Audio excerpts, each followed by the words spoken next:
Welcome to the new Overlords Podcast, where we talk about video game news and things like Palworld and why it's blowing up the charts and the legal discussion boards. I'm Max, and with me is a pal who is always on my team, my co-host Sema. Hello there, Sema. I'm glad you think that, Max. Yes, you are a pal who I will never butcher. We'll get to that in a... You'll never butcher. I do appreciate that. It's a good quality in a friend. I will never dismiss. I will never relegate you to picking up rocks in my base. Exactly. Well, thank you. And hello, everybody. So did you have on your list for 2024 that some indie, relatively indie, we'll get to how indie, but an indie studio would release a janky survival game and it would be the biggest game ever starting the year off in 2024?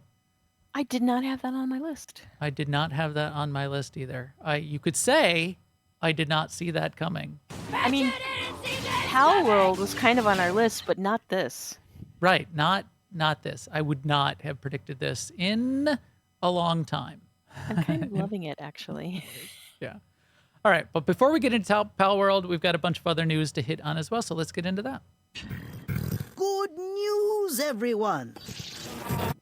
Yeah, so it looks like, even though we thought 2024 might be a little bit of a slow year for games, and we might be playing a lot of the things that released in 2023 and going after the DLC for those games, it may end up being the year of the survival games, and where survival games go a little bit more mainstream than they have in the past.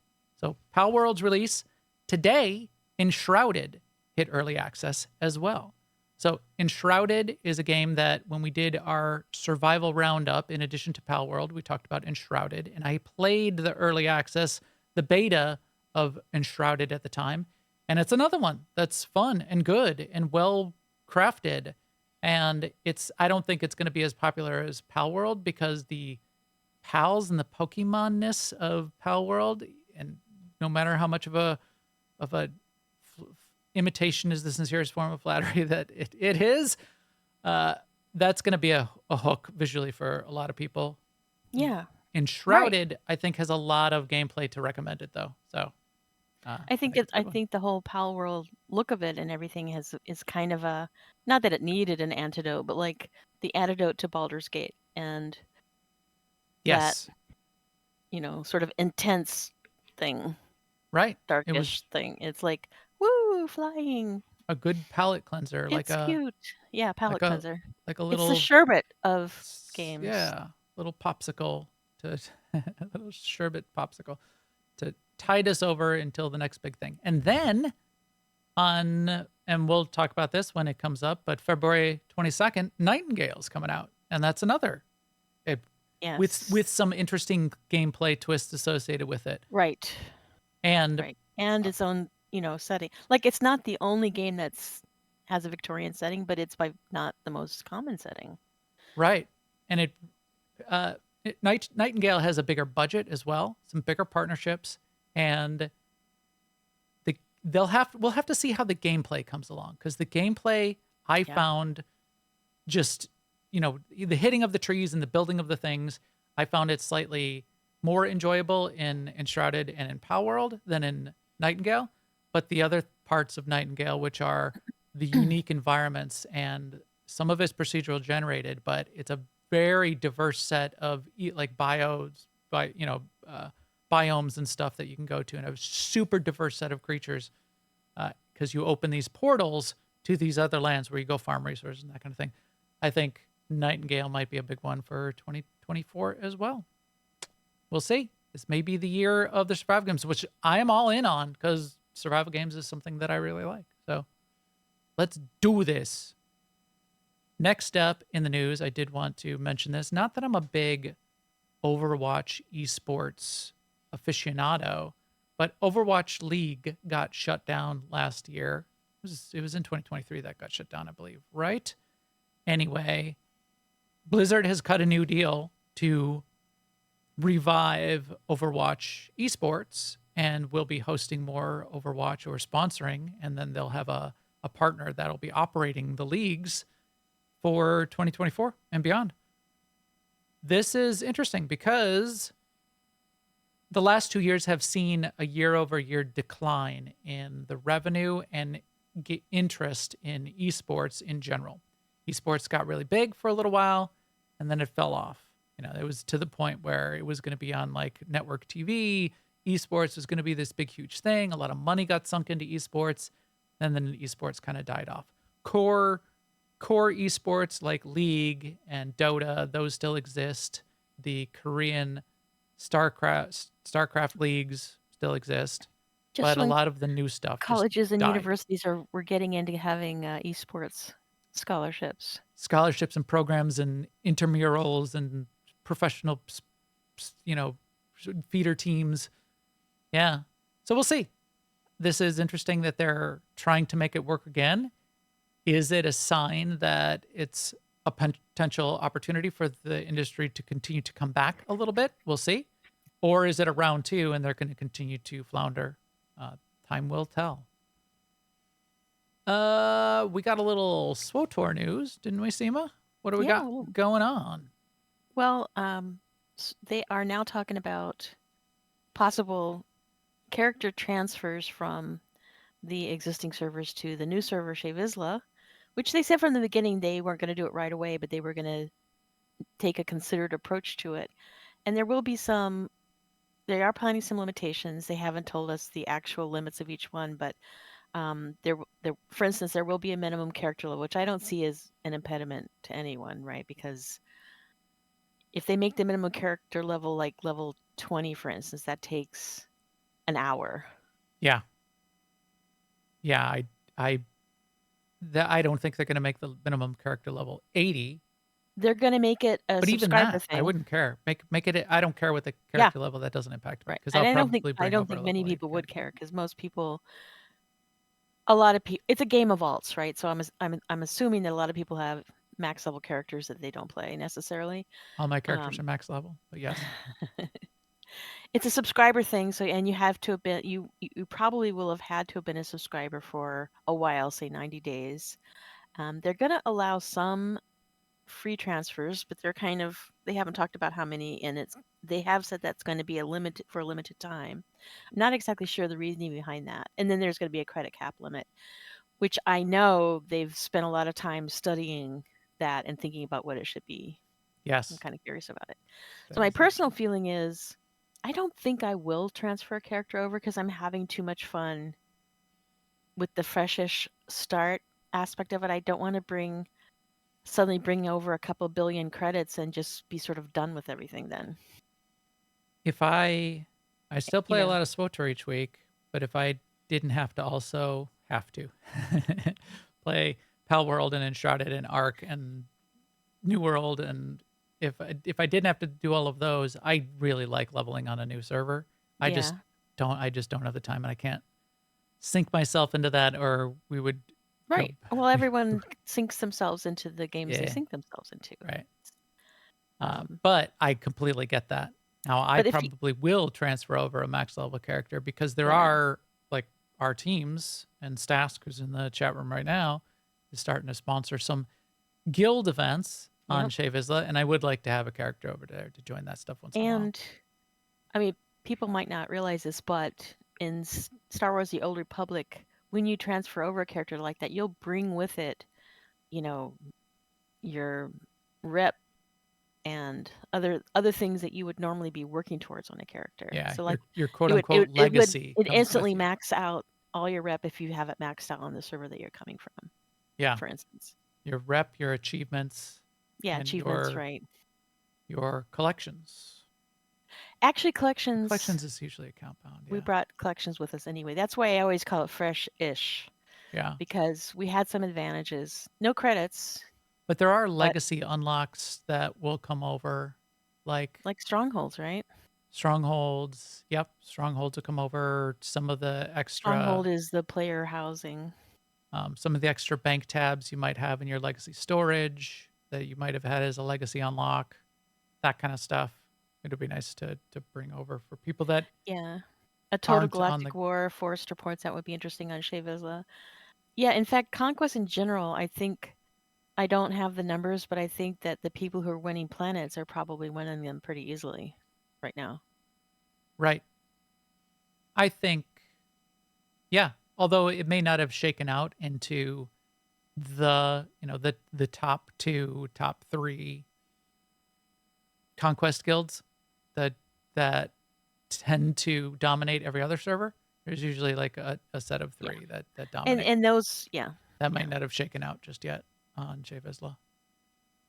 No, but that's why I think just even in a normal week, those guilds that are really focused on conquest are a smaller number, and they might win like half of the planets, and the other half are kind of up for grabs for normal guilds. Yeah. Or, well, well, I don't know because, like I say, I don't know what I'm talking about. Q-tip sized head Evil Taco Truck, I guess, is a owns Shea Vizsla. guild that Okay, owns yeah. Javisla. It's not difficult if you focus your guild in that way No, it isn't. to dominate, because it's a self-reinforcing. Once you become the dominant guild, well, then everybody wants to join your guild so that they can get the wins on the planets, and it's a self-reinforcing cycle. I wish there was a way to break that. Like, the bigger you are, or if you won last week, you can't win again the next week or something, but it would be hard to do. And it's the way that those people run those that do it well. Like Sanctuaries run really well on Starforge, and I wouldn't want to break their fun. I wouldn't want to yuck their yum, as the case, as the kids say. the kids 10 years ago, 20 years ago, 15 years ago. What about the bug fix that went in the patch So notes from this week? Did you look at it at all? I didn't really. I did, and Anything nothing really. The interesting? only thing that really jumped out at me, like it's a long list. So I think if there are problems that you have personally run into, this will be a relief for you for those things. But none of them I had. The only thing that kind of jumped out at me was um, at the very end it says fixed an issue where the drop rates of Galactic Season's reputation currency were lower than intended in previous seasons, and I did hear a few people struggling with reputation currency this time around. Not me. I didn't. I had it coming out my ears. So I think it's like a play style thing. Whatever it is I'm spending my time on Mhm. generates a lot more than whatever somebody else's play style Got it. um, focus My on. But yeah. personal issues are not listed here, which is I have a slow leak in my front driver's side tire, and I don't see it listed in the patch notes. So I know it's how to fix that. disappointing. Do you? Mm-hmm. How do you fix it? You're gonna You buy a new replace the stem? car. You buy a new car. That's right, isn't it? Well, throw this car away. This one is, it's got a Used up. leak, slow leak in the tire. Throw it away. Buy me a new car. Bring me a car. Not too I'm far very off of, DIY, so I know how to fix things like that. it is that is a possible fix, yes. Or just fill it up once every 3 days until you buy a new car. All right, and to wrap it up with game news, this is we're talking about RPGs and like first-person fantasy RPG. Avowed is getting a lot of eyeballs on it. Avowed is done by a non-indie company. It's Obsidian that's putting this together. Obsidian really tends to do some really good work, so this could come out as something really interesting. The Xbox Live Developer Direct of last week did a really nice walkthrough of, hey, here's Obsidian, here's the studio, here's how they work, here's what they do, and here's let's talk about what we're doing with the game a little bit. It's a little 7-minute segment. If you are interested in Avowed, definitely check it out. It's well done, and Avowed is looking like a game, one of the games of 2024 that is anticipated. So we'll see how it shakes out. We'll see how RPG it is. We had our debate. Was that last week? Where were we debating what Yeah, is it an was last RPG? week. But look, it looks pretty. Looks Yeah. like Palworld. No, it does not. It does kind of. If the in the videos I watched this week about how Palworld is stealing everything, a lot of the backgrounds were like that. It's kind of Kind funny. of. It's Well, we'll get to it. It's a little more stylized than this. This gets trends toward the. This is not done in Unreal, I don't think, but it trends towards more of that realistic than the super stylized It Palworld, I wasn't would super say, is somewhere stylized. It wasn't between. what I'm looking at. It was not super stylized. I think it might Like be what just we've because played it's. so far, what I've seen has been super stylized. But I'm talking about other videos where I've seen other backgrounds. I mean, like this stuff is very almost. Yeah, that's different. I was talking about the far background where it gave like the orange cliffs and stuff. There No, was I think that was just out definitely of one like that focus. in But Palworld. yeah, the environments. There's some cool little environments, and we'll talk about that. And they're going to have more. Anyway, that's it for our news.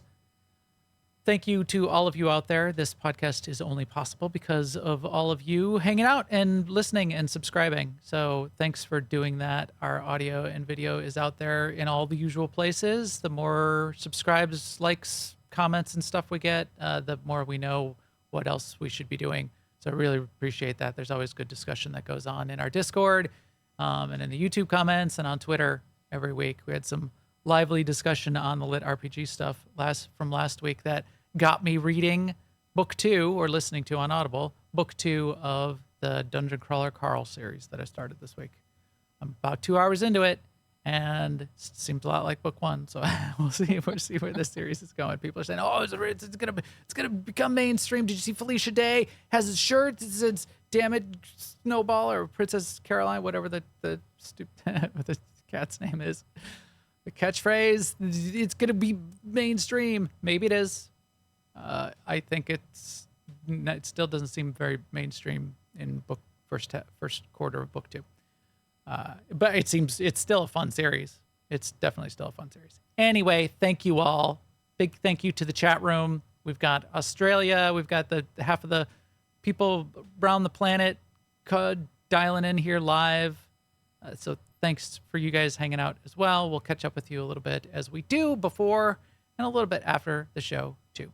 This podcast is also brought to you by our guild, Alea Iacta Est, and it's a big family-friendly gaming community where Sema and I play games with tons and tons of people.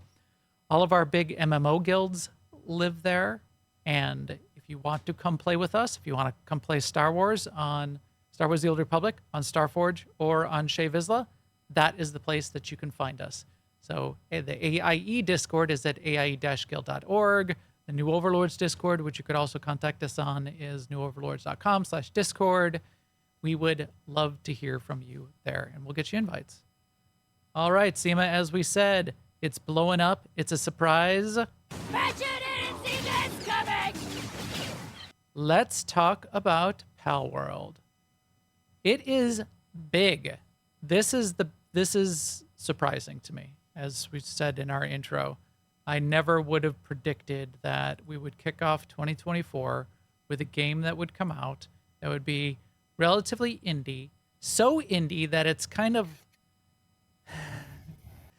it's not, the way it's executed is not something a AAA studio would do, because AAA studios, maybe this is the big difference here. This is how you know it's relatively indie. Big AAA studios all have lawyers.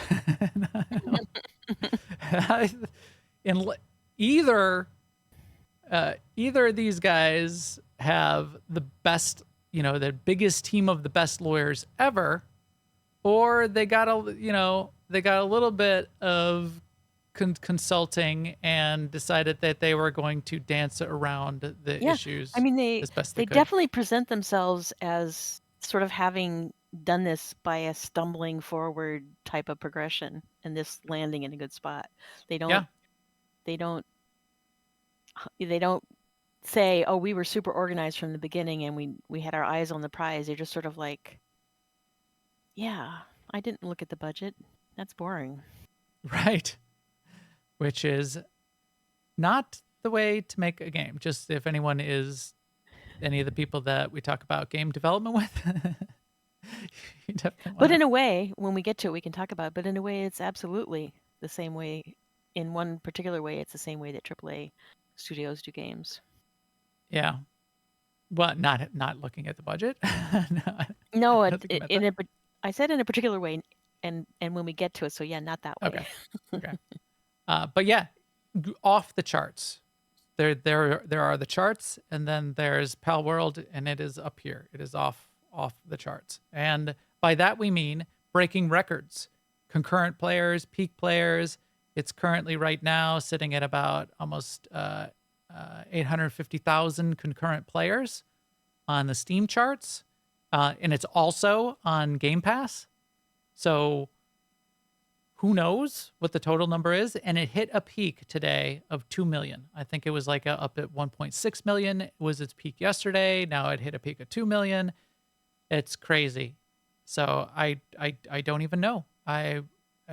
It blows my mind that this could be out there for a few reasons. It does. Yeah, it blows my mind too because I think we were both kind of looking at survival games as kind of a niche. Right. I mean, I love them. I play them, but Yeah. I don't think they have been up to this point very mainstream. And Yeah, I like you don't could look at Baldur's Gate 3 and say, when this comes out, it's going to be big. But you don't typically do that with survival games. right. I mean, You Ark go, has made tons and when this tons of comes out, money. I'll be interested in checking it out. You know?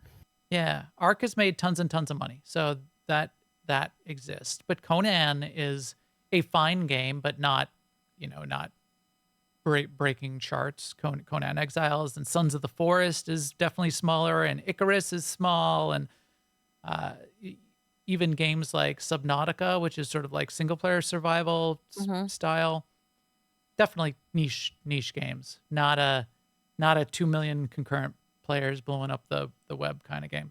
I think it hit a sweet spot Valheim. Valheim peaked at 500K. And Valheim is still very, very successful, like one of the most successful of the genre, as opposed to, the big shooters or the big MMOs, which are quite big, or even like Rust. Like, of course, Rust is kind of survival, and Rust has got a lot of people that play it. So maybe this will be the year that it kind of does blow up and does become one of the bigger pillars of the game industry. And maybe we're downplaying a little bit. Maybe if you looked at the numbers of the people that play survival games of the PC game genres, there's the sports games, there's the first person shooter games, there's lobby team fight games, there's MMOs, there's RPGs, first person, single player RPG games. Maybe survival games is a bigger chunk of the industry when you put it all together. However, this blowing everything out of the water, well, I was really surprised that Baldur's Gate blew everything out of the water in the way that did, because it's a turn-based RPG. Right. And there's and this with a pretty good D&D learning rule set. curve. Yeah. Which I wouldn't think would go mainstream. I wouldn't think would go big. I think a lot of the game buying public has gotten used to the idea that fun new things will come out, and no matter what it is, if it's the hot thing of the moment, it's probably fun in some way. So I think that may be an opportunity for any game company to have something go big, for one. For two, it is still RPG. It's relatively accessible. You can get in, you can run around and play. And for three, what Palworld does, and this is sort of one of the strengths of Palworld, and we'll show what some of our time in there was. It's cute. It's got Pokemon esque monsters to go collect, and a lot of people have grown up doing that, right? Right. So a lot of people that's just where they grew, where all of their mind goes back to on this is video games, this is fun. They all played it on their little Nintendo handhelds growing up. I think that's possibly what sucked in a lot of people as well. So we played it. We connected to a private server. So why don't we start with there? The server types, because it was interesting. There's public servers, private servers, and solo, single player, and 4-player peer-to-peer.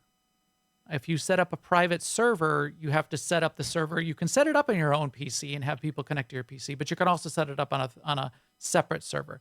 And what we've done is we've got a great guy in AIE, one of the AIE leaders named Nazrai. He's running servers. He's basically got a rack running in his house. He runs for us Arc. I think he's got Conan running on there. He's got Rust running on there. He set up a Palworld server. And this was Monday morning. I said, hey, I DM'd him. I'm like, hey, Naz, we're going to probably do Palworld tonight. I'm going to, Sema's going to come in there. We're going to see what's going on. And he said, okay, I'll stand it up. And within like a half hour. So Yeah, he's fantastic. it was amazing. You can go to, you could probably go to any of the big hosters. I don't think they've locked in a deal with like Netrado or somebody that you have to go with, but you could probably go to other hosters. Most people are probably connecting to the quote unquote official servers, which are also hosted by a hosting partner. I didn't even check which hosting partner they're using. But most people are probably just connecting to a multiplayer world. Up to 32 players it can be part of a multiplayer world. And so they're not very big servers, but then you're playing potentially with strangers if you connect to a public server like that. So yeah, we started the game on Monday night. I had played it solo, single player over the weekend.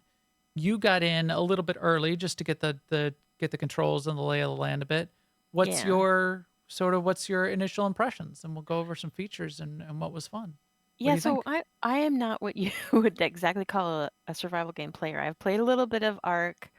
I played a little bit of Corborn, and I found this game, Palworld, easier to get into than either one of those in terms of just how things work, and it's kind of intuitive. I got frustrated because it took me a long time to get it down how to actually throw my Pokeball Yes. and actually catch something.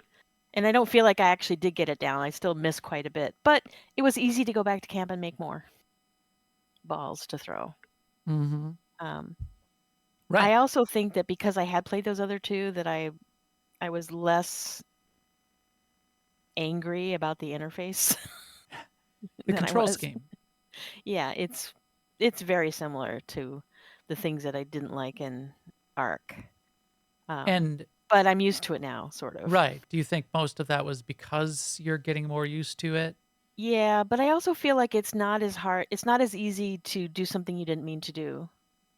Like the circle as an comes up arc? of things as an arc, Yes. right? Like the circle comes up to build something, but if you accidentally click outside the circle, it doesn't destroy what you're standing on.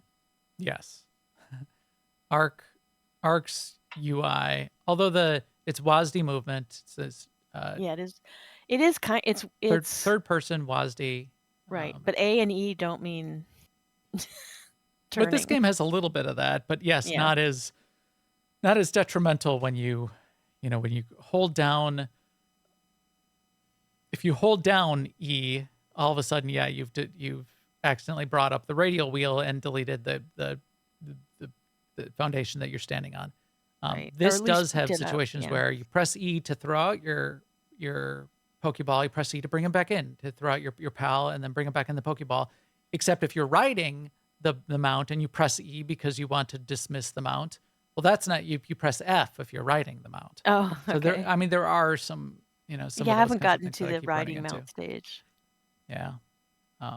But yeah, it's survival in that you start by every survival game tends to many survival games start with picking up rocks and sticks off the ground and then use that very quickly to make a base. So how did that feel, Sema, in terms of the building? We talked about this a little bit. A building I think is pretty accessible.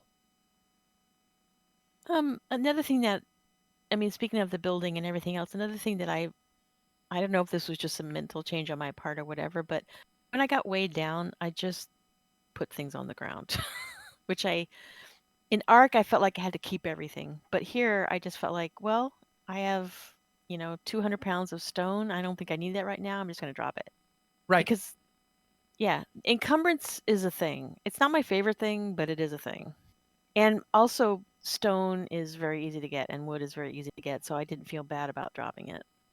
That's also a thing you'll start to get experience with in survival games of understanding that yes, I have to like pick up these sticks and rocks off the ground. It took me, 20 minutes to pick up these 5 sticks, you know that 2 hours from now you're going to have some machine or pals or system, Yes. and you're going to have 1,000 rocks and 1,000 sticks. Yes, So that's a you good don't point. need to like hoard every single resource necessarily. Get what you need to get what you got to get, and then get to the next tier of unlocks or the next I mean, build. and it's Build the base. reasonably easy to make a box that you can put things in, and Yep. one of the early pals that you collect. I don't want to say capture. I guess you collect. Helps You with that too. befriend. Yeah. And it's a little bit simplified for Arc too, because your pals, or maybe you can correct me on this, they don't have their own inventory. Like the one that helps you carry, it's not because they have their own inventory and you can offload to them. They just help you carry what you've got. Oh, good point. That can make things both more flexible in Arc, but also more complicated in a couple different ways. Right. Like in Arc, if you build a campfire, the campfire has an inventory. That took me a Yes. little bit of getting used to. And you have to here, put wood into that inventory. right. for it And to here work. you build a fire and then you click on it and it says, oh, here are the things in your bag that you can cook. Yeah. It's probably one order of magnitude of complexity down from Arc. Yeah, maybe. Yeah. So it's not super simplistic. There's definitely layers and there's tiers. Yes, it's definitely deep for sure. There's but there's it's a just there's not. a long tech tree, or it's not really a tree. Yes, But it's just not the UI that is the barrier. It's Right. other things that you need to learn. And But I wouldn't call it's them barriers either. It's part of the satisfaction of playing. right. But it's not super fiddly in, like there's 15 parts to make a firework, and you gotta make all of those. Oh, you gotta make all of those parts and assemble it and run it and fuel it and timers going off every 5 seconds and that kind of thing. It's definitely not that. And also, I appreciate that. Well, the first time we got raided, which is a bunch of like humanoid bandit types came and attacked us, I thought, oh no. But it was actually not that big of a deal, and we killed them and got their loot. But it's unlike Coreborn, where if you're not like right on top of it, they start breaking down what you've built. Yes. And Conan Exiles does the same thing, where the invasion will destroy parts of your base. In this, I don't know if they destroy. I think they can. I think they can break stuff, because you can like put up gates and barriers and things like that, and they'll probably break those down.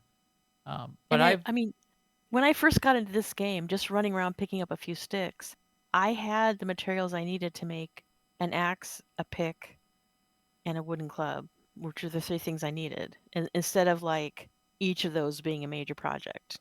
Right. It only takes like to put down a wood foundation. It only takes like 2 wood. So I noticed this as well. I like to build big. I like space. So I don't want just like a single foundation with 2 walls and like cram stuff in corners. That is a way to be really efficient when you play survival games.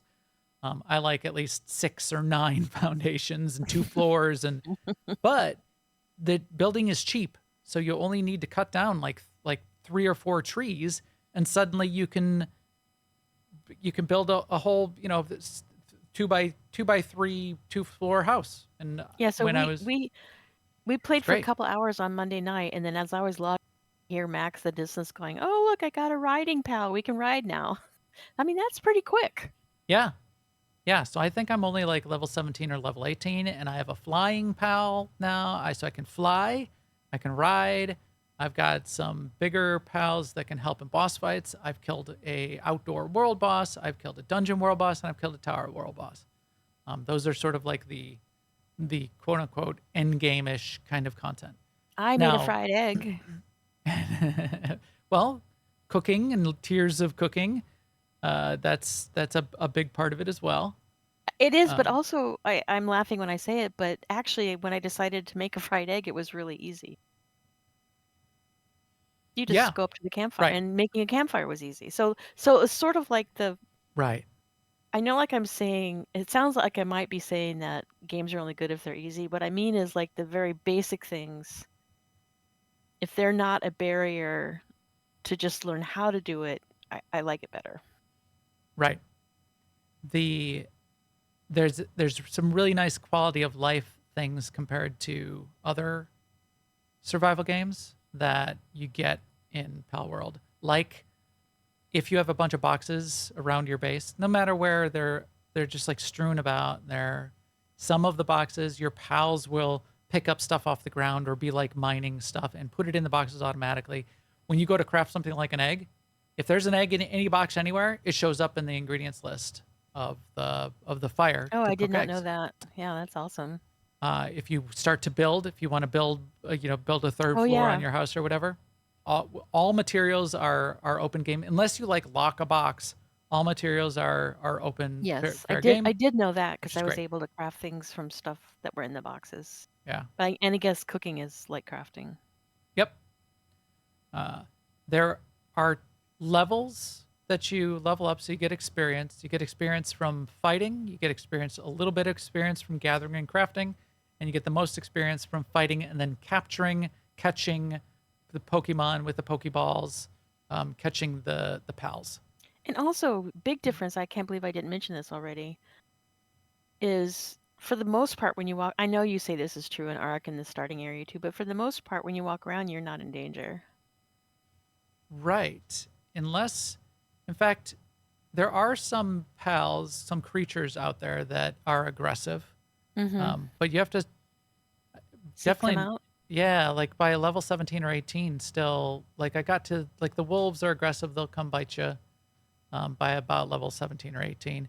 The syndicate thugs Oh yeah, those guys I'm sure are would aggressive shoot you. wherever you go. Yeah, they have guns, by the way. And they do, yeah, they have guns. So this game has been described, I think, poorly as Pokemon with guns. While there are Pokemon and there are guns, that I don't think describes the game very well at all. That makes it sound like you're playing Pokemon. You're playing a Pokemon game. You know, you're sort of like an exploring open world, gotta catch them all. And this is a survival game.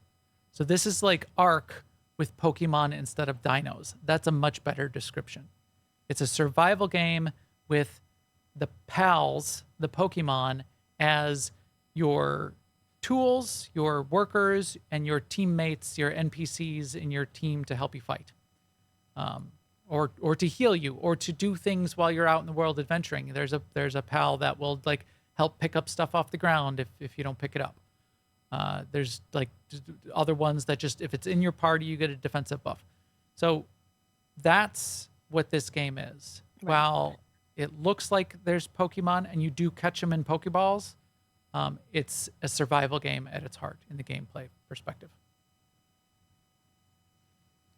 And having not played Pokemon myself, I don't know where the similarities end in terms of gameplay. Like I feel like there are boss fights in Pokemon, right? Yes, So there is. there's gym battles and trying to get a team so you can achieve the next gym and have that sort of like progression of catching enough Pokemons, building up your team, exploring the world, conquering the gyms. There kind of is that in here. They definitely take some of that on. The towers that you encounter in this game are the gym battles. This what I'm showing on the screen right now. This was one of the first towers, and I went in here and I did the tower fight. And when you do the tower fight, so I brought one of my big dinos out. I managed to get one of those big mammoths when I was only like level 12. It was like a Really? 1% chance to catch it. And no Wow. matter whatever I did, Everything's I worth a lucked out. try. Words to live by. So you get a splash screen, and it's Zoe and Grisbolt. So this is the first tower that they Oh, tell I you didn't to go realize from. that fight was the first. Okay. So you go into the tower, and you fight Zoe and Grisbolt, and Zoe rides Grisbolt. Grisbolt is a big, Electro Pokemon, very reminiscent. We'll talk about that in a second about how close to Pokemon this is. But you have 5, and you can bring out 1, sometimes more than one as like a passive one as well. But you bring out a main Pokemon to help you fight. You can ride your Pokemon, but that makes it a little bit difficult because the Pokemon, when you're riding it, can't dodge. But you have a lot of dodge abilities when you are running around. So you have to fight Zoe and Griswold. But this is very much like a gym battle. There can be ads. In this first fight, there are no ads. You're just fighting the big the big Grisbolt thing. When I And would you gotta hear, kill it. Pokemon people talking about gym battles, I totally pictured like you go in a building and there's a bunch of guys in there wearing like tracksuits. Bro, you Bro. even lift. Yes, exactly. A gym battle. Uh, uh, it is not that. It's the trainer gyms in Pokemon. Is your train because you're just getting train up your Pokemon, and you train them in gyms for whatever that's the vocabulary. So you could see in this battle, I'm just dodging all over the place. I just keep dodging, and you have a relatively high amount of stamina bar to keep dodging. And I upgraded my bow to a triple bow. You can upgrade your shield. You can upgrade your armor. My armor is really crappy. It's the level 1 armor, so it like breaks immediately. You'll see by the end of the fight. It'll say your armor needs repair because it's broken and it's 0. It wasn't a trivial fight. It took me a little while. You can see it would get like 15 minutes, and it took me like 2/3 of that timer to run Is your around and keep Mamoresk gonna dodging. die? I mean, They get decommissioned. They pass out, and then you have to like bring them back to the base to heal them up. right, but like in this fight, Yeah. does he run out of health and then you have to be by yourself? Yeah, look, he's like down to a third Yeah. of his health bar. I I'll noticed fast that. forward a little bit. Yeah, I think he got knocked out. Look, there now I'm getting blasted, and then I brought out my deer, Jerkadeer, my warriors. So my deer was able to blast them a little bit, do a little bit of damage. The deer is definitely less tanky though than the deer might survive. I forgot what I did. Did the deer survive to the end? Well, we'll see here in a second. So I just kept dodging around, let my shield charge up once in a while. Again, it was not a trivial fight, but I was about at the lower end of the level range of when they tell you to go try to do this, and I won. So that's tower battles are one thing, and then dungeons are the other thing. Let's skip to the end. Let's see how I finish this fight. Wait, why is the mammoth back out? Did I put the mammoth away? I think I put the mammoth away for a little bit because I thought it was getting too low on health. And that's a trick you can do. If there's like if the boss is charging up a big ability, you can put the Pokemon away. You can hit E to suck it back into a ball. And then after the effect goes off, you pop it back out again. So I switched over to my Nightwing here at the end, it seems like. There we go. I won. First boss kill. There's 2 sets of training currency. As you level up, you get regular tech points. As you complete world bosses for the first time and tower bosses for the first time, you get ancient technology points, and that allows you to unlock a special track of many fewer, like 1 special item per every 3 or 4 levels. So what it said there at the end, ancient technology points, 5 or whatever, that allowed me to unlock a few of the special items. Yeah, my Mammorest, my big mammoth, got knocked out that fight. And you got to take him back to the base to heal him up. But yeah, so the dungeons are slightly different. There is a boss battle at the end of those, but it's not like this one where it's kind of like it's in a room in the dungeon. Are But the the rest dungeons of the also dungeon, you go in by yourself? I think you can go in with a group. I don't know. It's kind of the meaning try. of dungeon, conventional meaning of dungeon. I don't know how you form a group, or if it's just if we all happen to be standing there when one person goes in, we all go in. Or if you have to go in solo. I did it solo just because I was just getting it done late last night, so we could have a look at it and some video for the podcast today. But I would imagine you could go in with other people. That would be kind of like the fun of it, right? Yeah. We'll have to try it. We'll see. Chat room, does anybody know? Can you do the dungeons and the tower battles with a group? In the dungeon, I got a little lost, so I was wandering around for a while before I actually found the boss room. But there are maybe like about 8 different sort of like areas connected by tunnels. You explore a little bit. You can find some treasure chests. There's treasure chests out in the world. Treasure chests respawn kind of in the same place. You can farm the treasure chests. You can get schematics out of them. You can get resources out of them. Then there was a boss fight at the end of this, so I even stopped the video because I was like lost and wandering around it in circles for a little while. Oh, I wasn't even showing it on the screen. But exploring the little dungeon was kind of fun. It was fun. The other thing that you could get in the dungeon, which is interesting, is there might be different pals. So the whole point of the game is catching the pals because, again, pals get assigned to your base, and you can have like 8, 10, a dozen or more pals assigned to your base doing different jobs. Right. Each pal has abilities that they're good at, and there's a little spectrum. There's little icons of about 8 or 10. I think it's about 10 different icons about their passive abilities. And they might be good at only one, or they might be good at 3 or 4 things. Like they might be good at planting seeds and harvesting the seeds, but not watering the seeds. So you might need to, if you want to be farming berries, you might need to get a planter pal assigned to your base. You might need to go out and find a pal that can do watering on your base. And then you might need to find a pal that can harvest. And then like little cat pals that you find like right out of the starting gate, they're good at like picking things up and moving things around. So all of those different abilities, there's like cooking, there's that they're good at, there's helping make medicine, helping construct things. In the dungeons, you can find some more unique pals. I don't know did I get this calamari thing? I think I like tamed one of these calamari things. I tamed some of those dream ghost things, which I had not seen outside of the dungeon. So that was a fun thing to use the dungeon for to find more of these unique things.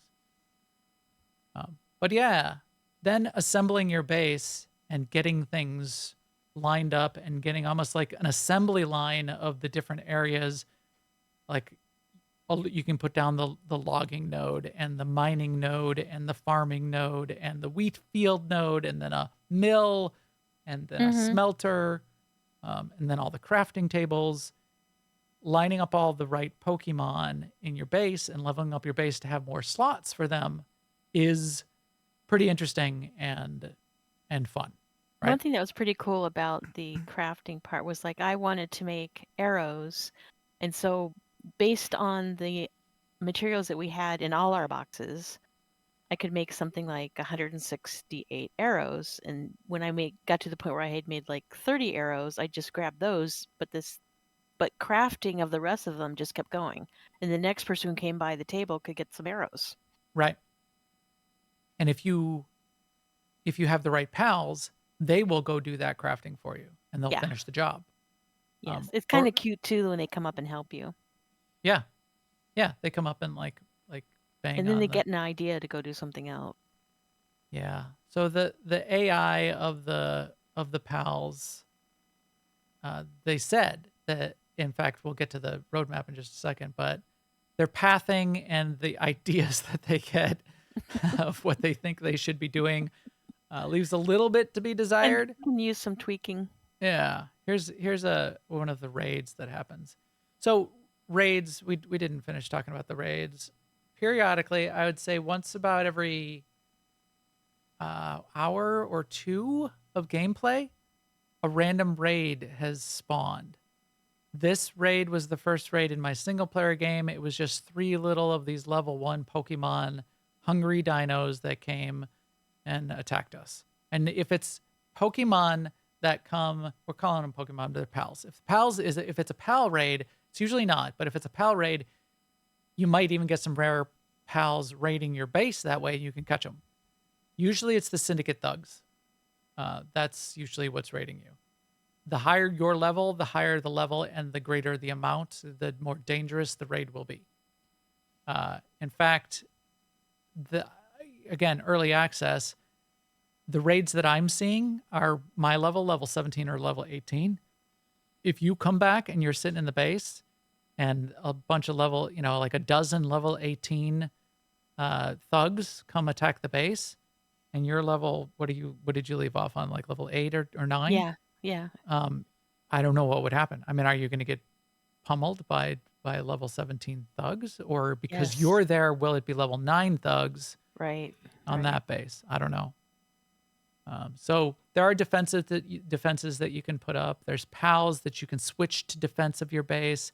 There's a device called the alarm bell that you can say, hey, you can like go and click on it and then say, hey, every pal, drop what you're doing, go defend the base and fight. You can set Which up they'll do little, momentarily. They'll do for a few moments and then get an idea.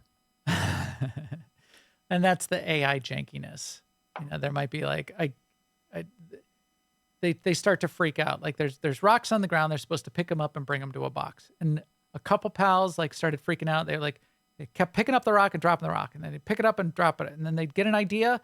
They'd run around, and then they'd come back and pick up the rock and drop it. I'm like, what are you doing? And the reason we're saying get an idea is because literally a little light bulb pops up over their head. Like, oh, I Right, just got an idea. right. I thought I It's had the adorable. video here of our base as of today, because now we have 2 bases. We have a base just for mining rocks, but mining ore, because maybe it's like more like mid game, you need tons and tons of ore. Your first base that you put down might not have an ore node in it. I found a base with like 6 or 7, I think it's 7 ore nodes, an area. You level up your base to level 10, and it unlocks the ability to set up a second base. Quick travel, again, quality of life. Quick travel between any of the quick travel points that you've unlocked and your base and back and forth is free and instant. So that's nice. So when I set up the foundation for the second base, I was able to just pop back to the first base, grab some materials, pop back to the second base, build a little house, pop back to the first base, back and forth, grab some pals to staff the second base, etc. But yeah, you can set up defenses, and you can set up specialized pals that will help with the defense for those raids. I don't know what triggers them, though. So you mentioned in Conan Exiles and in Corborn, there's the base raids that happen. Right. Those are both triggered. Yes. In Conan, it's triggered by activity, and you can see a bar that fills up, and you can check in your UI and in your base UI. The more things you do with your base, the more you build, the more you craft, that bar starts to fill up and it gets to like a danger zone. And once it hits a danger zone, then then you have a chance of a raid happening. So you can tell, and you can sort of organize yourself to be ready for it. In Corborn, you trigger it yourself by upgrading your base. So when you upgrade your base, it triggers a raid. In this, the raid just happens. I couldn't figure out, and maybe there's a way to tell, but you get like basically a 30-second warning. It says, oh, there's a raid coming on the base. And then as soon as it says that, you can like look off in the distance and see the little red markers of bad guys running towards your base, and you've got about 30 seconds before they get to your gates. So I don't know. I Yeah. don't know what triggers it. It would be nice to know what triggers it and be able to have some sort of opportunity to be setting up more defenses. Like if I was Right. And what happens if you do nothing? right, what's the worst that can happen? Will they start What's the breaking worst down that can happen? buildings? I feel like they will, and they might like knock out your pals. No, pals never seem to die, but they'll wipe out your pals back to the down state, and you have to like put them in the box, and then it's 10 minutes of down state in the pal box. But can they like completely destroy your base, the raid? I don't know. It's a mystery. What if only there was a way to find out. I'm on our stream here on the video. I should make my box bigger and cover up my dumb face, because I'm using the video of when I Yes. was streaming, Streaming, right? and it's distracting to see the top of my head there in the corner. And your eyeballs. Yes. So yeah. So did we cover all of the things? Well, we covered all of the things you do. So there's plenty of exploring. There's little statues to map find out in the worked. world that you turn in You turn in 1 the first time, and you can upgrade your ability to catch pals. Then you have to turn in 4 this for 4 or 5, and you have to turn in like 9 the third time. So you can like find these little statues.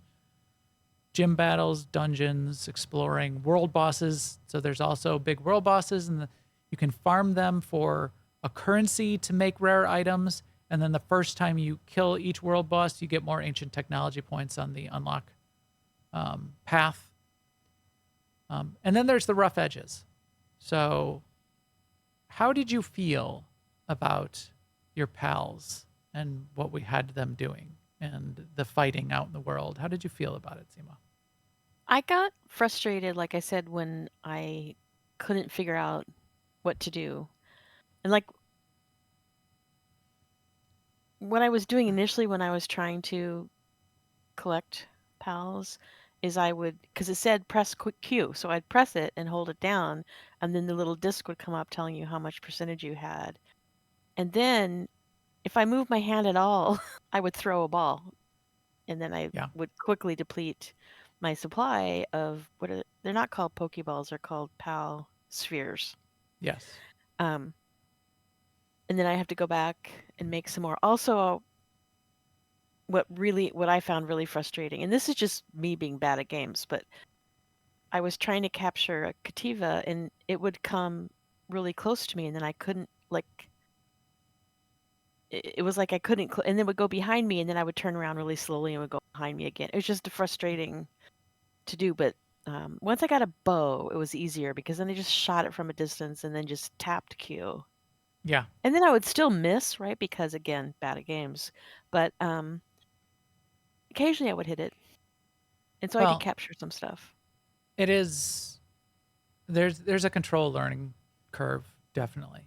Yeah. And it's because it's not tab targeting. It's not mouse click movement, which you're much more familiar. If this had WoW Right. controls, you'd And be I all could over it. actually survive. Like if I figured out that I wasn't going to be able to capture them, I could at least kill them and survive instead of like in Arc, I Right. would just get killed. Right. Get murdered And by then in Arc, it's frustrating for me. It was frustrating because then it's like a puzzle getting back to where you were right. because the map wasn't really working at that time. And this map, at least, not only did it work, but it was just easy to find your body again and pick up your stuff. Nothing bad really happened when you die. On normal settings, you do drop all of your stuff when you die, but on Right. a private server, that's not really a problem because you can just go to your body. You just walk Right. there and go pick up your stuff. Even you can quick travel if you're near to a point. In fact, if I'm ever gonna start fighting something that's new to me or a little bit higher level, I try to fight a version of it that's close to a quick travel point. So if I die, fine, I Yeah. just go get my stuff. I could see this being more of a challenge on a multiplayer server, and even worse, although it's not really in the game, but a PvP server. When you die, you drop all 5 of the pals that you have in your party Yeah. and all of the gear that you're wearing. So that could be terrifying if Right. you've like 'Cause leveled up there's these nothing really to keep special somebody else from pals. picking them up. Yeah. No, yeah, anyone can just walk by and pick them up. On a private But I server, was kind of birthed in fire by this because my first foray into computer gaming was a mud where when you died, you would drop all your stuff and then the mobs would pick it up. yeah, even worse, right? Yeah. So like they would go back and you'd be completely naked and you would have to fight the mobs that were equipped with your gear and your weapon Yeah, and try to get your stuff back. And sometimes the mobs would despawn with your stuff. crazy. Yes. So this seems very, low key for Right, that. right. Because you're not in any danger when you run back without your stuff. At least at my level. Like you say, maybe I didn't have to run by any wolves. Right. Playing on a server with friends, a friend can come and revive you. I think you only have like 2 minutes or 90 seconds to get revived, but people could also help come get your stuff back and things like that too. So nothing. And they would be Nothing too encumbered rough. though. And then it's kind of a clicking contest to get all your stuff back from them. Let's move on to the roadmap because they Yeah. did publish, I think just today, a a little bit of a roadmap post on Twitter, and then a roadmap image, sort of like a graphical representation of what they're focused on. And basically they said, hey, we want to fix the critical issues. We want to smooth out the multiplayer. Some servers are experiencing rollbacks, like that kind of thing. So that's what they're focused on, number one. And then number two, they want to implement some improvements ASAP, configuration and base PAL AI and pathing.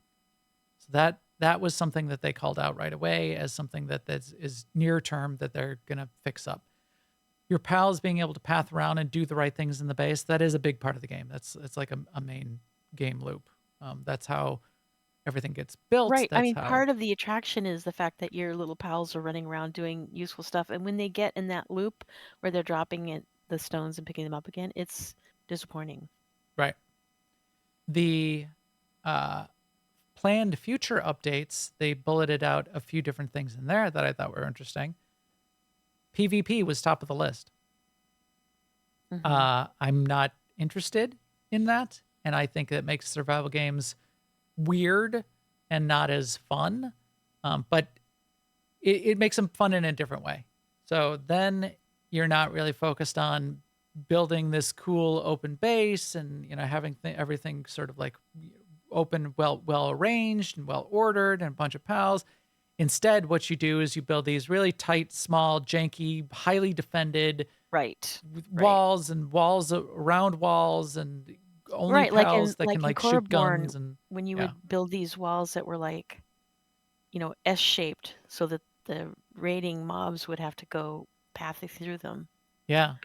But it's much worse in a game like Rust. When you're playing multiplayer Rust, like when I played Rust with Corley and Vale, Kuda, I built like this nice like multi-level ranch house with windows and a garden and a deck out front. And when you play multiplayer Rust, you build these like tiny box things with like Mhm. honeycomb around it, and it doesn't even Right. it looks like a concrete bunker.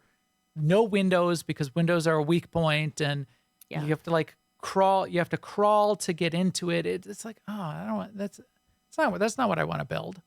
That's not building to me. It's like these weird little bunker thing, and then you need to go out and like wreck other people's sandcastle. That's the point of PvP. Now it's still a way to play, and a lot of people have a lot of fun with it. So We can shoot each other on our server, but it just doesn't do any it damage. doesn't do any damage. How do we know that, Sema? Because I tested it, What did you test it on? Max. My head? I doubt if I came very close to your head.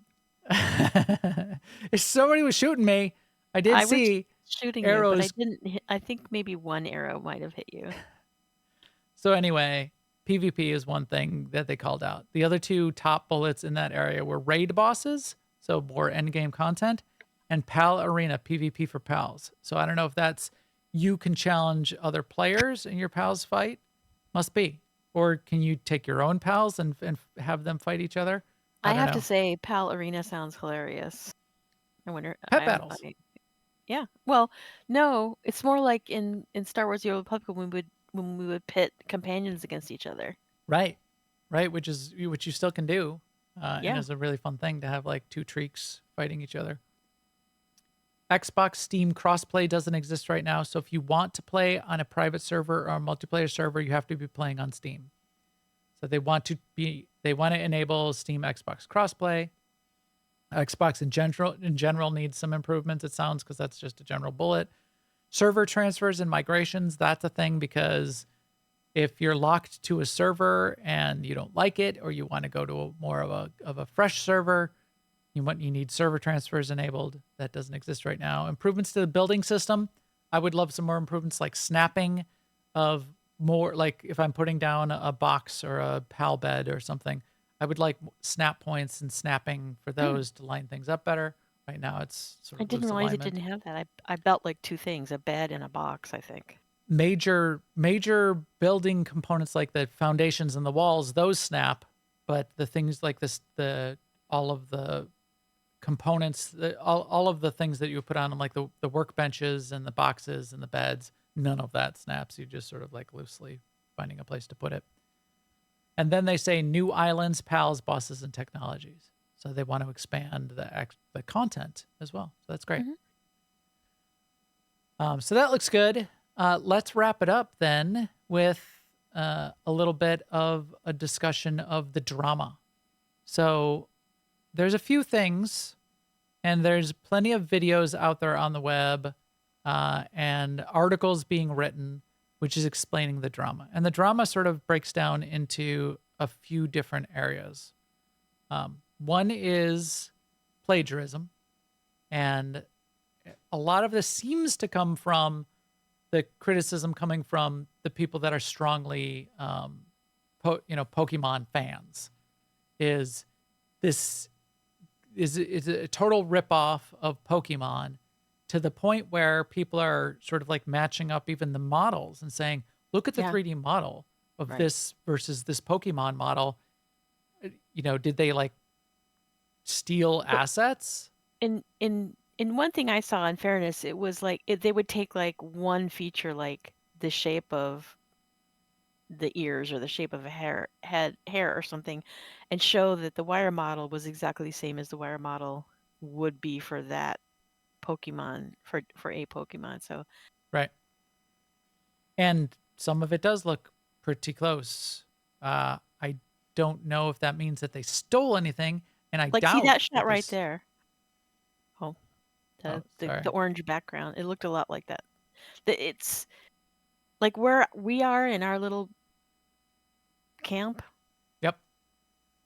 has its own personality, but there's other backgrounds that look like they just definitely came from other games.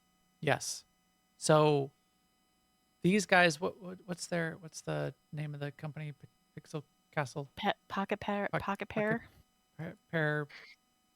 They have a history. So their first game, now I forgot what the name of their first game was. Craftopia. Craftopia. Their Craftopia was also criticized for stealing stuff from other games. And the debate out there is it stealing what they're doing, or is it imitation? And imitation being the sincerest form of flattery. Did they The argument is more like the plagiarize? Pokemon people are like, it's stealing, and everybody else is like, well, I don't care. Well, the 2 million concurrent players are saying, I don't care. Right. I mean, I feel like they're saying, I just want to play. I don't know if they don't care, because like for instance, me, I don't know how it's similar to Pokemon other than just the imagery, a little bit of the imagery. And I did see a few couple seconds of, I know you were gonna mention this, but I'll just throw it out there now. The one add-on, somebody wrote a mod Yes. that made everything look exactly like Pokemon, and it actually did look very different. Yes. When you saw him do that, but yeah. Yeah. But I also Pokemon haven't mod. played. Right. I haven't played a lot of the other games that they were saying. I didn't play Breath of the Wild, for instance, and people were Yep. saying they stole a lot of stuff from Breath of the Wild. So, like, I think players may just be unaware. I think it's unfair to say they don't care. Right, I maybe. think a lot of them are unaware. Yeah. And I would look at a game like this and say, "Oh, that looks a lot like Pokemon," but I just wouldn't think twice about it because a lot of things look like Pokemon. That Right. style of graphics. And even Pokemon looks like a lot of other things that came before Right. it. There's a really Yes, good video yes. that you found for me. The channel is called Video Game Story Time. Yep. Why Pokemon Can't Sue Palworld is the name of the video. Very well done video where he breaks down the difference between trademark, copyright, And patent, and what is going on here. What is patents aren't really involved. Trademark and copyrights are involved, and why Palworld skirts that and is different enough, probably, that it is not violating. It's definitely not violating trademark, but it's likely also not violating copyright. Yeah, and one thing that I thought was really interesting is that mod that I referred to, it got taken down right away. Well, that was definitely violating Yes, it was. But what I'm trademarked saying is characters. Nintendo, Right. Yeah, yeah. they're on Nintendo it. is on They top of know it. it's Yeah. happening. They're looking at it. It's not like they haven't noticed. And They Nintendo is notorious for being Yeah, litigious and right. defending their So I trademarks feel and like if they were copyrights. gonna go after Palworld, we would have heard something by Yes. now. I mean, I they might still be like building a case and come out later or whatever. maybe. But yeah, but yeah, I think it's interesting that they went after the mod. I mean, before it finished uploading to YouTube, they were Yes. having it taken down. Yeah. That was hardcore legal activism on the part of Nintendo, and it hasn't happened in the case of the game as a whole. As you say, they could be building a case because there is a potential legal case to be made, which is almost the squint test between trademarked characters. Does it look close enough in enough case then to be mistaken for the trademark character? Well, then you're violating. You may be legally liable for violating. But notice there's no Pikachu. Bulbasaur, Pikachu, they don't trademark every single character out of Right. Pokemon. But the ones they have trademarked didn't Seem show to be up in avoided. Yeah. So again, maybe these guys, And it's maybe easy to find out which ones are. So maybe they did that. maybe Palworld, is running fast and loose with the law, or maybe they have the best lawyers and they know exactly where the edges are. Yeah. Or Then maybe they just thought it was worth it. The one other argument that's happening, and this is one that grinds my gears, is so Pocket Pair is the company. Did they use AI? Did they use AI to say, here's a Pokemon character, and then run like a Midjourney or something on it and say, make me a character that looks kind of like this but isn't this, and is distinct enough to skirt a legal challenge? There's a lot of people that are very anti-AI use in game creation right now. And it seems like a lot of people are jumping on the bandwagon if you look at the commentary and the running discussions of criticism of Pocket Pair, in that, can you believe they might have used generative AI? Now, this grinds my gears because whether or not they used AI is separate from the point of, are they violating trademarks or copyrights? If they are violating trademarks and copyrights, that's bad, and they will be. Nobody says, oh my gosh, they used a quill pen to make this drawing that's plagiaristic. Right. The tool that they might have used to do that, I think, is beside the point. And if they are using AI, or if any game studio is using AI, generative AI, to generate images or art or parts of their game or music or sound, I don't think that that's a bad thing. And I think as things move forward, this will be a tool set which will be used to get games made. Now, you could argue that some creatives may be put out of a job or have less jobs available to them. And this is where things get really fuzzy. And this is where people are raging against AI because they think that animators and artists are getting fired because of AI. And that's typically, in every case that we've seen so far, in industry even, not what happens when AI comes on the scene, or automation even comes on the scene. In some cases, in extreme cases, it is, but in most cases, it's not. Where AI right now has been implemented in various industries over the course of the past 3, 4, 5, 6 years, in every case, AI has been additive. Amazon, even having AI and physical robots in their data centers, their hiring has continued to increase, and their headcount of Amazon employees has increased year over year over year, while they continue to put in orders for 100,000 robots to work in our warehouses. They're not firing anybody. Nobody's getting fired. There's AI models that are helping lawyers. There's AI models that are helping doctors. There's not less lawyers and less doctors, or less jobs for lawyers and doctors. They are able to do their jobs better. That's what AI, in my view, is going to do for the gaming industry.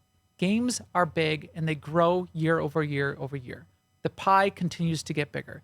And if there are tools available as that pie gets bigger for higher quality, more interesting things to be created because an artist can take a tool and scale, that's really interesting to me.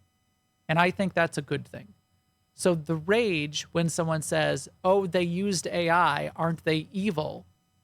I think is completely misplaced and something that should be taken off the table, and people need to understand that that's not what AI does. AI is not a bad thing. It is I not a think bad thing. I agree with everything that you just said, but I also think that it's just part of the transition. It's happened. I mean, remember the Disney cartoon, John Henry, the steel driving man? He Yep. was using a hammer Yep. to build something instead of, I don't know, a train or something.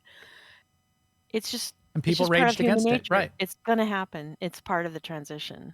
I mean, that myth was created to sort of vilify the steam engine at the time. Right. 'Cause Right. John Henry won that battle. He died. But And that's to take an extreme example, but even like you said, even more recent examples. And like I said one week, the music industry moving to digital over physical media, same rage. It's Yep. just now we see more of it. I'm not saying that more happens, but we see it more because it's in front of our faces. Yes. And obviously, too, this is another case of what you always say: nobody hates more than gamers. It's not the people playing it that are complaining. Right. Right. It's the people writing about it. And Right. It's the yeah. people. I Yeah, did see a meta really commentary. a meme which, it's just like, hey, stay away from this multi-billion dollar company. Don't hurt my company. It's like that was a Pokemon fan. It's Right. like Right. Nintendo's not going to be Poor hurt. Nintendo. Yeah. But I don't like that argument that it's okay to steal from and plagiarize and violate copyright against I don't Nintendo didn't read it because that way. I don't like the it's okay to steal argument either. I don't think it's okay to steal because of who the victim is. yes, I just right. meant I didn't that think you did. I took it to mean that it's a rage and a teacup. Like you're having Yes. this outsized reaction. Yes, for one, yeah, because also Nintendo can take care of themselves. Right. Right. They have more lawyers than people creating YouTube videos that are raging about this. That I'm sure can answer this question. But yeah, I'm very pro AI in so many ways, to the point that I think it can really be transformative for society and industry. My allegory for where we could potentially be at with AI as a tool is the printing press. Before the printing press, there were manuscripts that were hand copied, and there was monks that would pour over these manuscripts, and there were beautiful copies that were made with art, and they would take hours and hours and days to copy these manuscripts over. The printing press gets invented, and yes, in that case, some of those monks might have gotten put out of a job. Maybe they could run the printing presses, which they probably did, and that's where a lot of the initial printing happened. But their copying job of hand copying went away. But what else happened? What else happened with the invention of the printing press? This age of enlightenment where information now could be available to the masses and everyone could learn to bother to learn to read, because now you had reading available to you, and books and knowledge could be spread around the world and copied, and ideas could be free because you didn't have this limited number of manuscripts that had to be hand copied. That brought so much. I mean, the printing press is widely understood to be one of the most wonderful inventions for humanity of all time. Yes, a job went away, hand copying of manuscripts, but the value that it brought to humanity was extreme. That's, I think, an allegory for where we could be at right now with AI. AI as a tool may make some sort of jobs change or potentially go away. However, what it has the opportunity to do is be transformative for society to the point where new ways of accessing knowledge, distributing knowledge, forming new ideas, innovating on new concepts might be available in ways that were never even possible or thought of to this point, and that's where we may be headed. Maybe. So I hope that's where we're headed, but I think it's equally likely that we're headed to something much worse. in the same way that the printing press could be used to print Right. propaganda, It's and like there's nothing. I'm not against AI, but it's going to be used by people, and sure, people can be bad. sure, And AI is going to enable a bad person to be super bad. maybe. Yeah, It's a possibility. to do things at scale, And to be bad at scale. I mean, the and we're internet not, allows as ideas a to spread at race, we're scale. not good at helping each other. That's I we have to I try really hard at like yeah. I debate. I would debate that, but that's for a different time, I think. So let's. Right. So like I agree with you that AI isn't the villain here, but it still Yes. could be a threat. Yeah, I I disagree, but to the degree that it could be a threat, So like I mean, we have more than enough food to feed everyone, but we have but it would be hard, so we don't do it. no. Well, that's okay. That's a completely different conversation too. Yeah, because there's people involved. Yeah. But it's more than people. It's logistics involved. That's what I'm saying. And That's why it would be hard, because of the logistics and Yeah. distribution. But I think AI can help with that. Yes, it can. And so the dangers of AI, I think, are way overblown and overplayed. Is in my book as well. But we can save that for the Well, tech, you our had your rant tech about talk. how it's great, Well, but we'll talk and about how it might be dangerous some other time.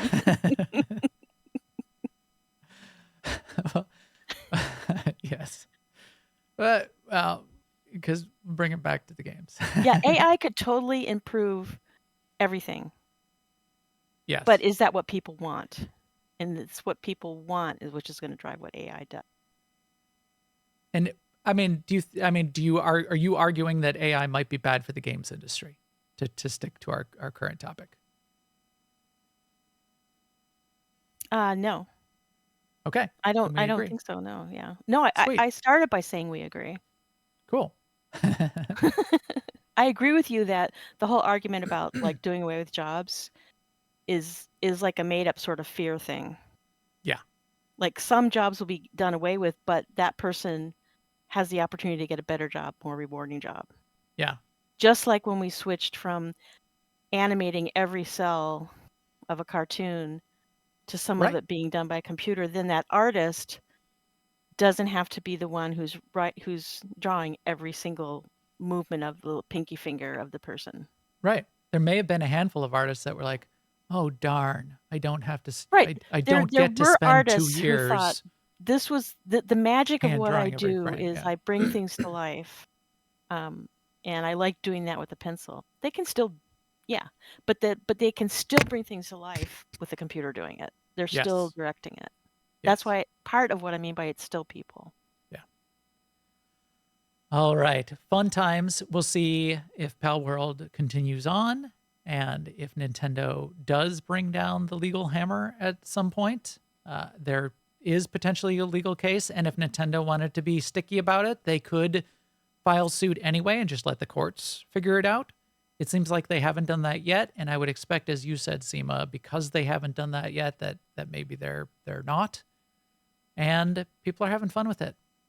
One other side of the argument, just to sort of to close it out, is there are people that are saying maybe it's a good thing, even good for Nintendo to give them a kick in the pants, because they've been sort of sitting on this IP and this idea of Pokemon games and not doing as much as they could have with it.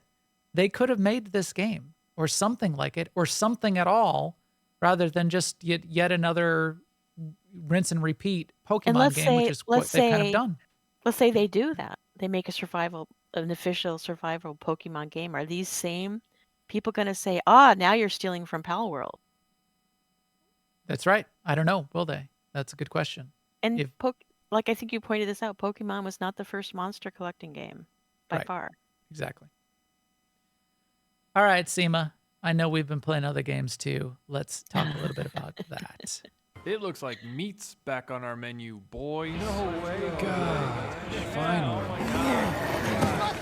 I kind of like the magnet bread. Any good maggoty bread that you've been or new meat on your menu for this past week, Sema? What have you been playing? I'm pretty happy that in WoW, Wrath of the Lich King, I've been leveling my druid, and I'm pretty happy that I've sort of gotten beyond. To me, like there's like this little core dead zone in the WoW Northrend leveling. It's like, I don't know, 72 to 76ish, that it just seems to drag on for me. And then once you get to 76, 77, it's sort of like, because you're leveling up to 80, right? It just sort of like, then it's like downhill all the way. So I'm into that part where like everything's giving me a lot of XP, everything's fun. You know, I'm starting to collect the in-game stuff that I want to collect, and And is that on alts or? yes, my druid is an alt. Oh, I'm right, leveling my right. druid because I want to play druid in Cataclysm when it comes next year. So that's another thing that's kind of relaxing about it, is I don't need to do it right now. I can do it. I mean, I'm not on a tight. It's not like the first 2 weeks of an X pack where you have to get your main to max level so you can start raiding. Yeah. It's just like I can play for 20 minutes if I want, or 2 hours if I want. So that's pretty relaxing. And then also, druid is pretty OP for questing. And I know I've complained in the past about how druid is kind of janky, how you change between forms and stuff in earlier iterations of WoW. But it's not bad in Wrath. And there's a lot of questing you can do in flight form where you interact with quest items and stuff, and you never have to like land. Yeah. So it is really smooth questing as a druid right now. So that makes it fun too. Cool. I always liked questing as a druid. I always typically leveled up my druid or my hunter first in any expansion of WoW, and those were always my two mains. And yeah, part of it questing too, as a leveling druid my was always druid, is great. I have resources for her. Like she can always have elixirs that make her spell power higher. She has plenty of healing pots. She has plenty of everything that she could ever want, right? So Yeah. because she's not a first character. So yeah, that's pretty fun. And then I've also been leveling and doing Conquest and Galactic Seasons in Star Wars: The Old Republic on Shea Vizsla. And the exciting news there is we got our first guild flagship on the pub side, the Republic side, which means that characters this week that made Conquest last week get guild conquest rewards. Sweet. Yes. Oh, right. Guild. I didn't even think of that. The guild conquest rewards. Yeah. So like, yeah, that's been really fun, logging in a character and getting that popping up, and like, oh, I'll take one of those and one of those and one of those. Right, because it's much more valuable relatively on Shea Vizsla. Yes, and we had I read it. I didn't contribute, but they came to like what I thought was a good decision. Was like, should we invade small, medium, or large? And it's tempting to go large, but we went medium, which I think is the right call, because we can easily hit medium with everyone just playing what they do. Yeah. Whereas to go large, we would have had to pay attention to it all week. And Shea Vizsla is our second server. Right. And so I don't want to make it. I'm having fun with it. I don't want to make it like a second job. Exactly. I mean, not that I have a first job.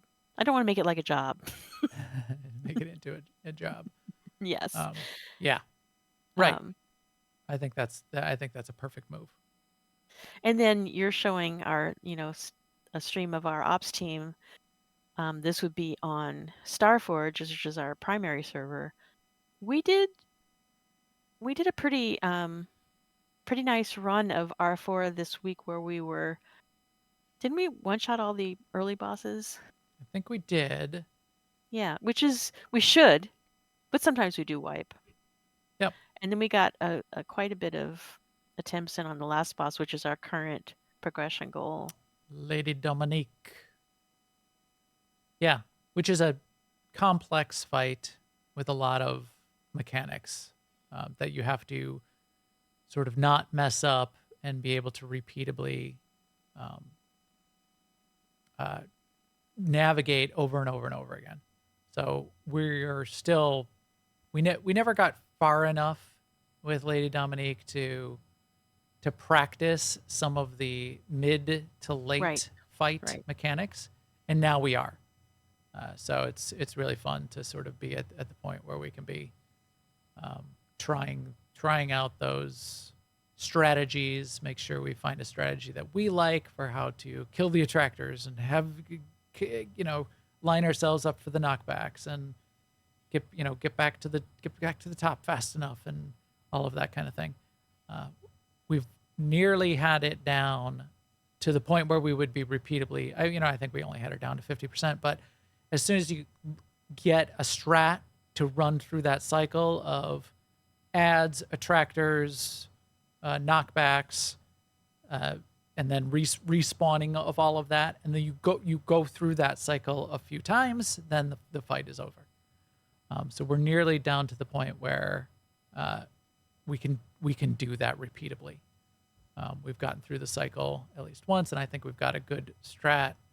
We had some people watching us stream it last week and sort of helping out with some of that. Yes, that was helpful. Different ideas of how to go about it, because there's different places you can stand. There's different ways you can try to avoid some of the knockbacks, and I don't think we can do that with our group, with the way our group works, because it's split between melee and ranged and that kind of thing. But it's I'm liking it. I'm having fun with it. So I'm glad that we're to the level of repeatability that we are. And I like that we're making progress every week, even if we're still not done with the Lady Dominique fight, because that's the point. That's the fun.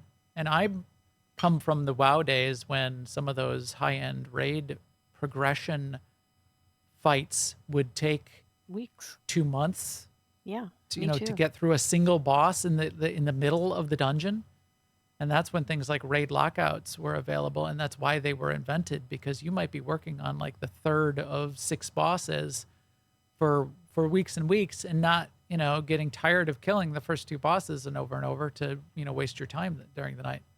Right. And raid raid lockouts are a good decision point, right? Because you have to decide as a team, is it better for your team to miss out on the loot from the first 2 bosses in that instance? Or to keep the raid lockout current so you can go back into the 3rd boss right away Yeah. next week. Yeah. So there's definitely an argument to potentially not Yeah. lockout, not reserve a lockout, because you do want to be farming those. Right. first So couple it's bosses. not just a gift. Where I was kind of going with that. It's not just I wish we had that in this Yeah. game. Right. To be able to at least ask the question, do we want a Yeah. lockout or not? That would be interesting. We would want one. Because we're not getting any gear from previous bosses. No, in fact, we are going into Nightmare Dread Fortress Right. and killing Nephra just to start off our night and warm up, because we do get gear that we could use from that fight, which is great. Yeah. Yeah, it is Um, great. Cool. Anything else fun that No, you... not Well, really. Palworld, WoW. Well, And yeah, we had our Palworld. Palworld night. That was pretty cool. Yeah. So any like season of Discovery? You've been doing any more in there? No. Okay. And I believe actually I don't even know when they're opening up to level 40, but soon. All Maybe right. they have the already. next and that'll be happening all year. There's the roadmap for season of Discovery to be progressing. They open up more levels. They raise the content cap, and sort of everything sort of continues on. I wonder if that's going to... I mean, part of the fun of Season of Discovery Phase 1 was there was pretty much no barrier, and you only had to get to level 25. Once it starts to get like halfway through the year or 2/3 through the year, our people's interest in Season of Discovery, it's not like nobody else can like jump in at that point because again, you're gonna have to catch up, and that's gonna be annoying. So Lucy says February 8th for the Oh, next it's wave yeah, of Season it's of Discovery. around the corner. Um, We're almost to the end of Lucy says, January. just say no to Season of Discovery. Well, then what about hardcore? What about second vow? breakfast? We've had vow. What about second vow? Well, on my menu, on my the meat on my menu has been this. I do like that we're still doing all our Tuesday night open guild fun stuff. I do like I like the gear discussion going on of where do I put my points. I'm going to need to wait to see. I'm sure I could figure it out ahead of time if I looked up all of the stat values and we could do a little stat talk. But I'm going to wait till I get most of my Ricotta gear figured out to see if I'm going to need to do some min-maxing and switch out all of my augments in particular. Yeah. Because the stat budget for the higher tier of gear is slightly different. And there's a maximum amount of accuracy that you need. And then there's different amounts to hit the thresholds you want of alacrity. And right now I have too much alacrity. I have the right amount of accuracy, but too much alacrity. So I can rebudget that alacrity. But in order to do that, I don't want to just willy-nilly start doing it right now, because if you start swapping out pieces right now, once you get more pieces, you might be swapping out the wrong total total budget. So you got to wait. It's a whack-a-mole kind of decision. Yeah. Once you have all of your pieces and then you're just refining, then you're in a good spot to figure out what you should be doing with your total stat budget, which is fun. And I like that I like that game. I like the game of let's figure out our gear stats. Let's do some min-maxing and do what we need to do. That's a part of MMOs that I really enjoy. So I've been doing that. And R4 is another place where we can try out our new gear and see how good it's feeling. And it is feeling, we're not that far along. We haven't capped out all of our gear yet, but it's there and does feel like it's making a little bit of a difference. And then I've also been played a bunch of Palworld, as we saw. So showed what I was doing. I did a tower, I did a dungeon, I did a world boss, I collected a bunch of pals. I've got a flying mount. I'm flying around the world, doing a little exploration, and it's fun. It's a fun survival game. I'd say my main survival game still continues to be, and I'm trying to bring it up here, Ark. So, I mean, dinosaurs. Tech and sci-fi. Right, right. But where was that Ark stream night? So on the stream night when I streamed single player Palworld for the first time, I think that was on Saturday. And then Monday we streamed us starting on our multiplayer server. But the first thing I did on Saturday night was I did a boss kill of a new boss for me, which was the spider boss. So there's 3 giant guardian bosses. I teleported all my dinos in. I had 19 T-Rexes and a Uteranus, which does sort of like a buff on your dinos. Teleported them all in. I killed the first boss there's 3 tiers, Gamma, Beta, and Alpha. I killed the first boss, the monkey boss, on both Gamma and Beta, and that was a fun fight. I had not done the spider boss, which in theory was supposed to be slightly easier than the monkey boss. It's supposed to hit a little bit, not as hard. So I went straight for Beta. I skipped Gamma of the spider boss. I had never seen it before. Went straight to Beta. No, I didn't use 19 Rexes. I used 15 Rexes and 4 of those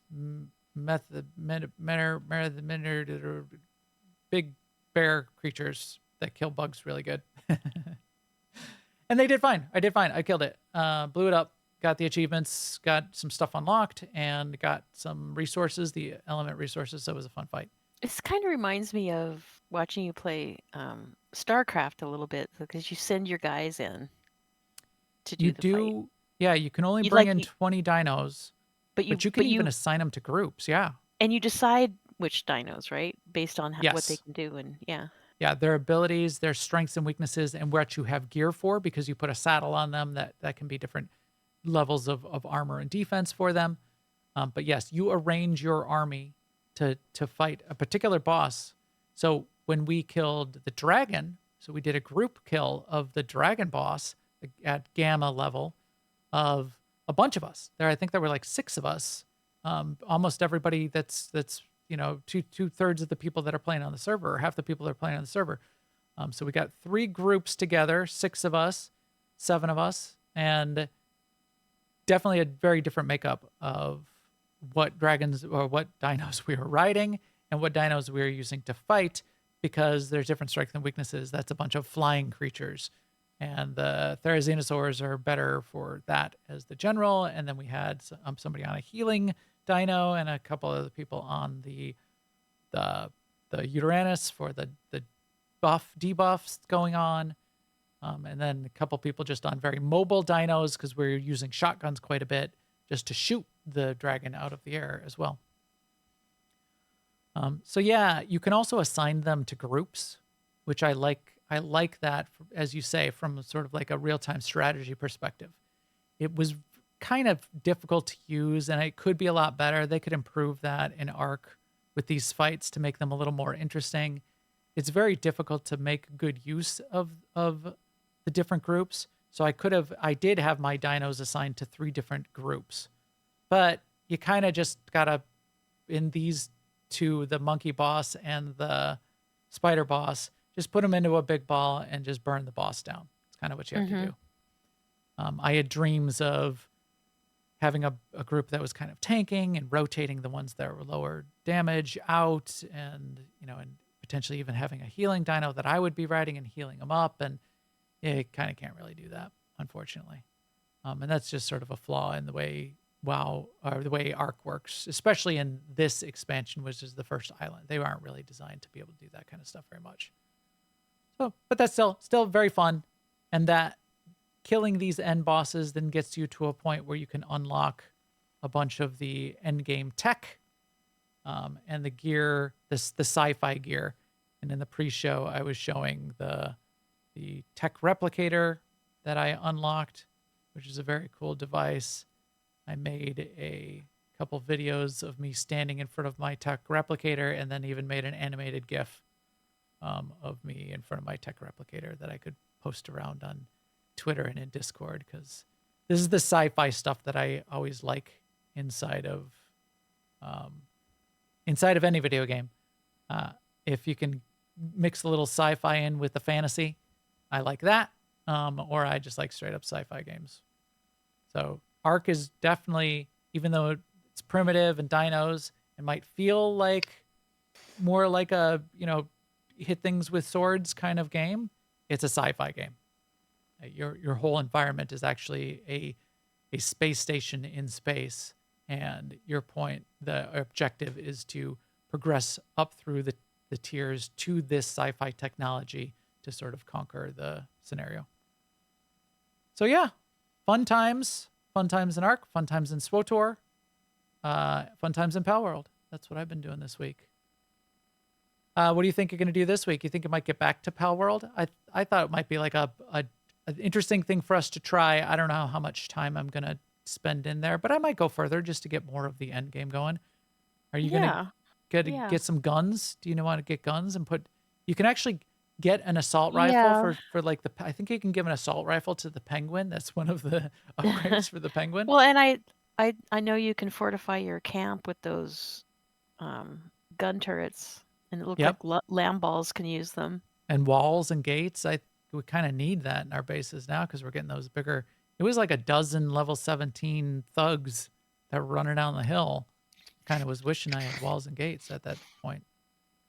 I mean, speaking of like WoW in general, it's like I wanted to say too, when we were talking about plagiarism, is like it is a well-honored tactic of games to borrow from other games.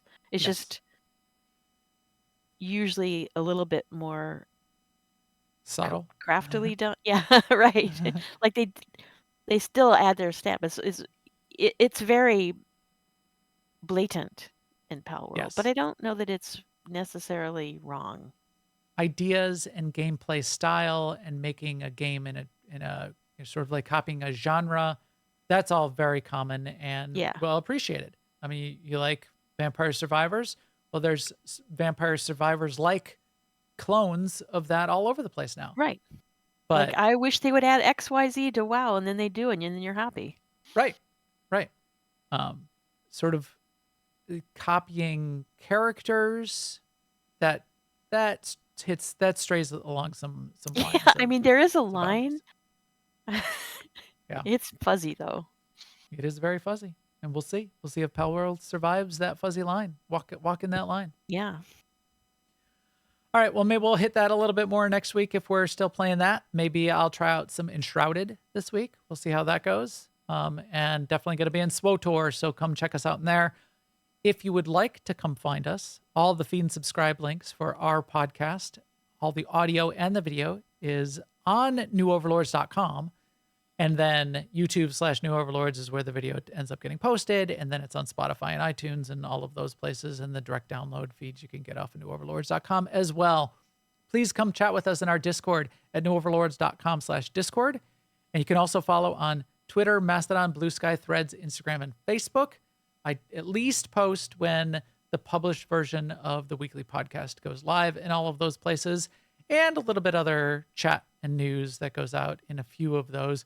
Usually Twitter, Mastodon, Blue Sky, and Threads. I'll blast out to all 4 of those if I'm putting out other headlines or news or go live announcements and that kind of thing. So we'll keep you up to date in those places as well. I'm usually there as Max the Gray or New Overlords. You can find us on all of those too. And with that, we will talk to you soon. Later, everyone.